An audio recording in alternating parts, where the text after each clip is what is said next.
Donc bienvenue, je vais vous présenter une slide que j'ai pu présenter lors de conférences auprès de l'ICBF sur la région Touraine Centre.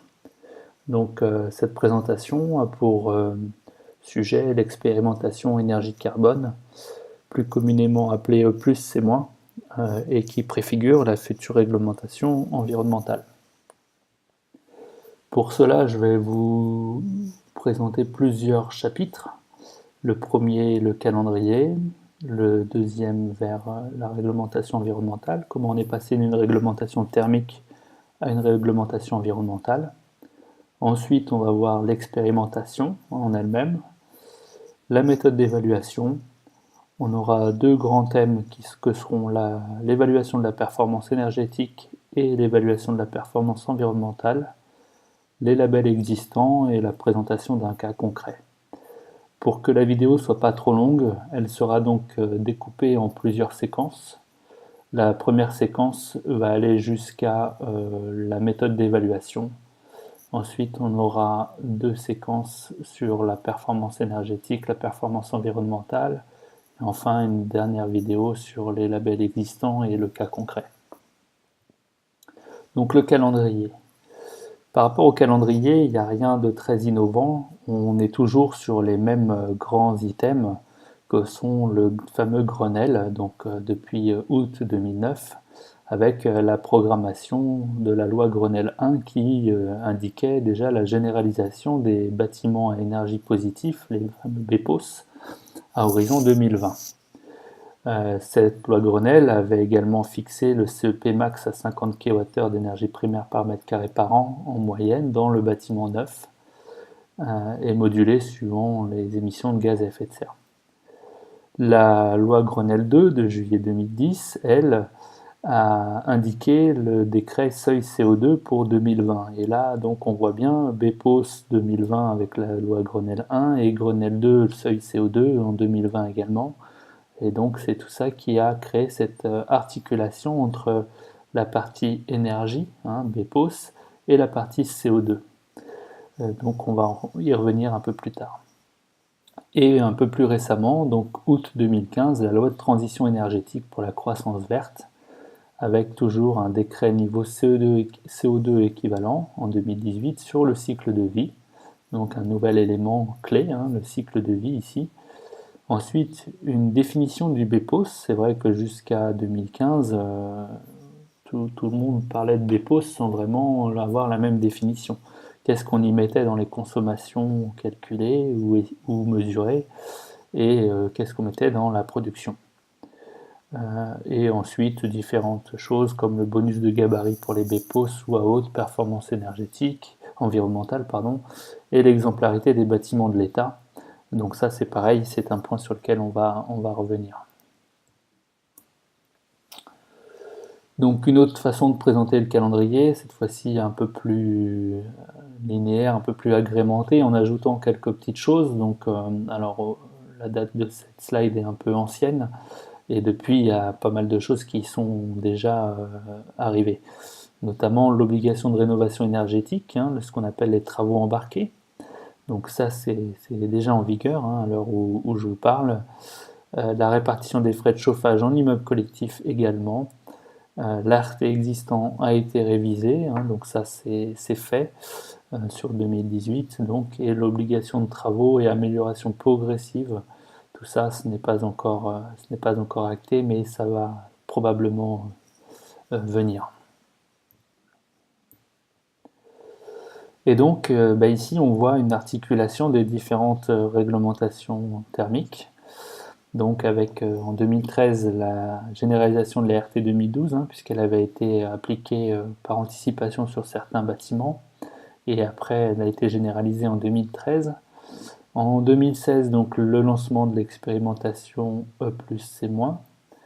2018, l'application progressive de la réglementation environnementale, donc c'est une actualité, elle est déjà en vigueur, cette RE 2018, et en 2020, la généralisation. Donc voilà pour cette première partie sur le calendrier. Donc, comment on est passé d'une réglementation thermique à une réglementation environnementale? Eh bien, pour cela, il faut voir les différents objectifs que l'Europe s'est fixés et ce que nous, en France, nous nous sommes fixés. Donc, à l'échelle européenne, donc pour 2020, il y a les fameux 3 fois 20, hein, moins 20% d'émissions de gaz à effet de serre par rapport à 1990, moins 20% de consommation énergétique à l'échelle européenne et plus 20% de NR. À l'échelle de la France, donc nous on a des niveaux un peu différents, donc c'est de faire 14% d'émissions de gaz à effet de serre en moins par rapport à 2005 et pas par rapport à 1990. Donc à niveau de 2005, si vous voulez, il y avait déjà la RT 2000, la RT 2005 qui étaient déjà en route. Et donc un niveau de consommation des bâtiments qui n'était pas les mêmes, en tout cas pour les bâtiments neufs.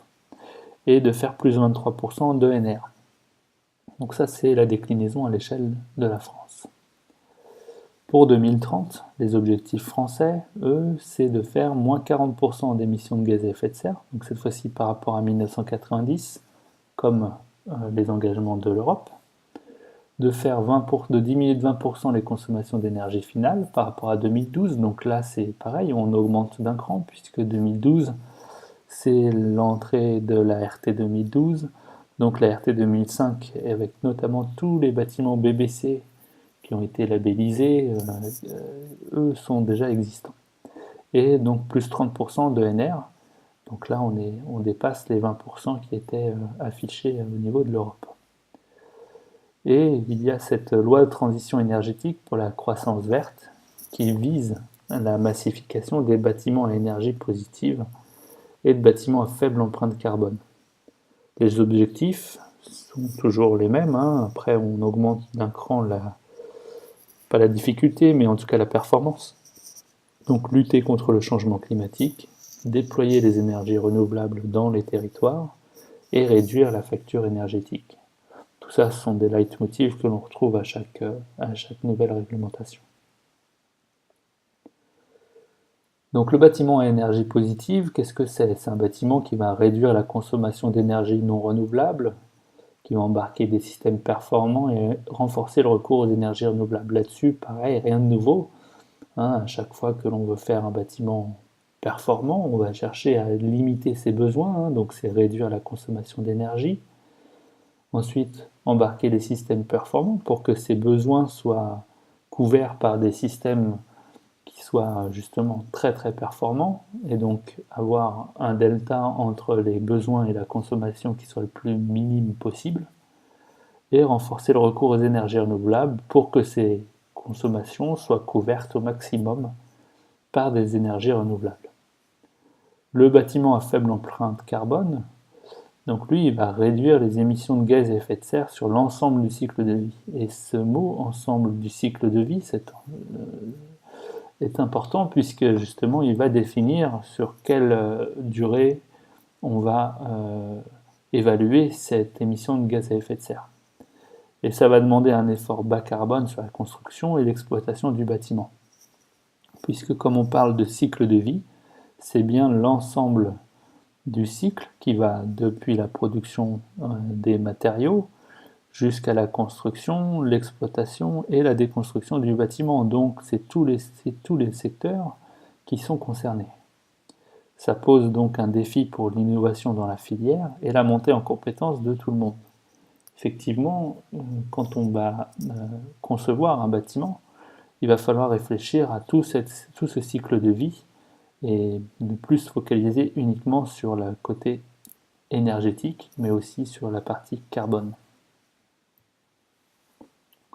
Donc pour ça, il y a plusieurs étapes. La première étape, ça a été la concertation de l'ensemble des acteurs de l'acte de construire avec un comité de suivi, les 7 groupes de travail qui ont eu lieu de avril 2015 à l'été 2016. Tout cela a débouché sur une concertation et a été rédigé le référentiel énergie-carbone. Dans ce référentiel, on va y retrouver la méthode de calcul, les données par défaut et les niveaux de performance à atteindre. La seconde étape, c'est l'expérimentation. Et c'est donc la phase dans laquelle nous nous trouvons actuellement. Donc l'expérimentation. Le but de cette expérimentation est multiple. Le premier, c'est capitaliser. Capitaliser et affiner la méthode de calcul et les valeurs cibles, de façon à ce qu'au moment où cette réglementation environnementale sera obligatoire, applicable, eh bien, les moteurs de calcul devront être les plus aboutis possibles. Donc, premier objectif, capitaliser. Deuxième objectif, sensibiliser. Sensibiliser et préparer les maîtres d'ouvrage, les entreprises, les industriels, les bureaux d'études également. Et donc, cette vidéo participe à la sensibilisation. C'est les différents moyens de communication que l'on possède aujourd'hui qui permettent de diffuser un maximum d'informations. Troisième objectif, accompagner la filière en permettant de mettre en place une courbe d'apprentissage. Au départ, on va découvrir, on va peut-être pas forcément faire labelliser son bâtiment, on va voir un peu comment ça se passe. Ensuite, peut-être que les prochains seront labellisés et enfin, l'application de cette réglementation sera en vigueur et donc il n'y aura plus de labellisation. L'accompagnement sera arrivé à son terme. Ensuite, maîtriser les coûts. Cet objectif est clair, il concerne la relance qui est en cours au niveau du monde du bâtiment, alors qui est assez faible, on va dire, suivant les endroits où on se trouve. Et donc l'idée est que cette réglementation ne vienne pas casser cette relance en augmentant le coût de construction de façon importante. Donc le fonctionnement de l'expérimentation. Les bâtiments concernés sont tous les bâtiments RT 2012, soit en projet, soit récemment construits. Tous ces bâtiments sont concernés par l'expérimentation, soit par une démarche volontaire, soit pour obtenir un label.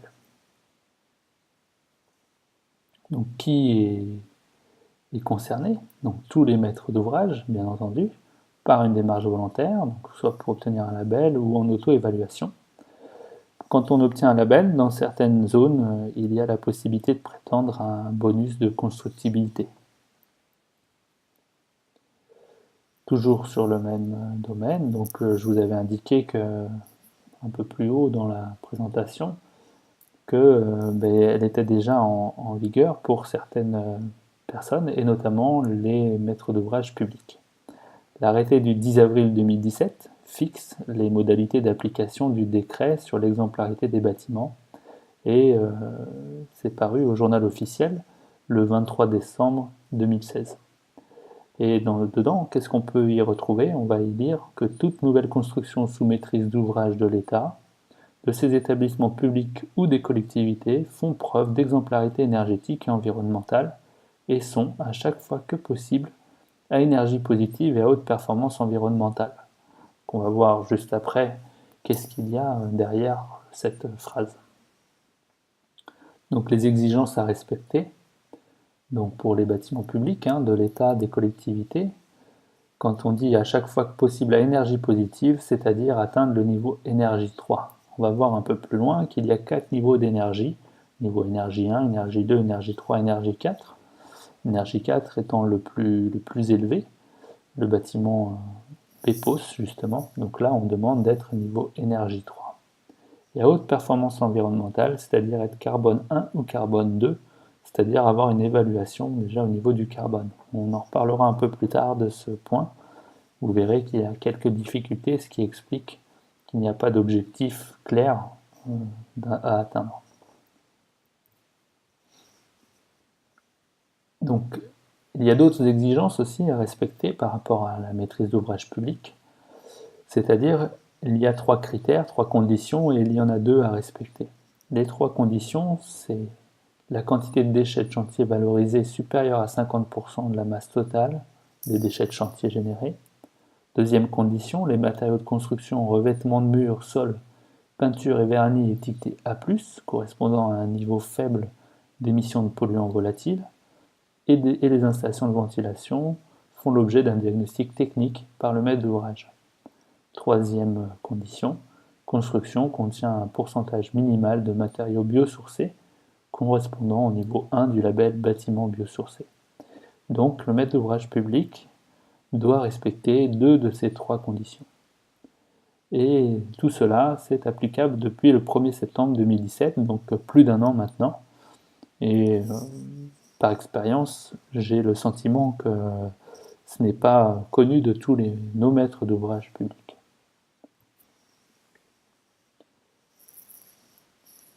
Ensuite, cette expérimentation, comment elle fonctionne? Eh bien, il y a des certificateurs qui vont venir vérifier les différents calculs, le chantier et puis à la réception des travaux. Ces certificateurs sont les mêmes que ceux que l'on connaissait déjà, hein, notamment pour toutes les certifications de performance énergétique, que ce soit BBC, HPE, THPE, etc. etc.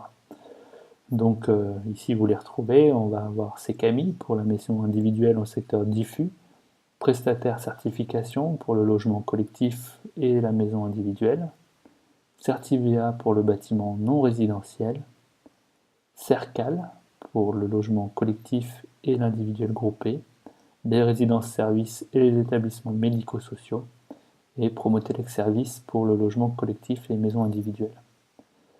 Il y en a certainement d'autres et leurs compétences peuvent être également variables. Donc je vous engage à aller consulter leur site internet pour avoir plus de renseignements.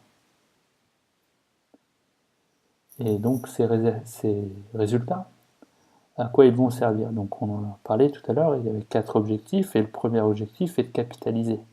Pour pouvoir capitaliser, il faut donc collecter tous ces résultats. L'État a donc mis en place un site internet que vous retrouvez ici à l'écran, donc observatoire.bâtiment-énergiecarbone.fr, où eh bien, l'ensemble des données des projets, qui soient en auto-évaluation ou objet d'un label, sont collectées, donc c'est une démarche volontaire de chaque maître d'ouvrage, de façon à avoir un maximum de renseignements pour pouvoir caler les différents niveaux d'exigence pour la future réglementation environnementale. On va s'arrêter là. On verra la méthode d'évaluation dans la prochaine vidéo. Merci à vous.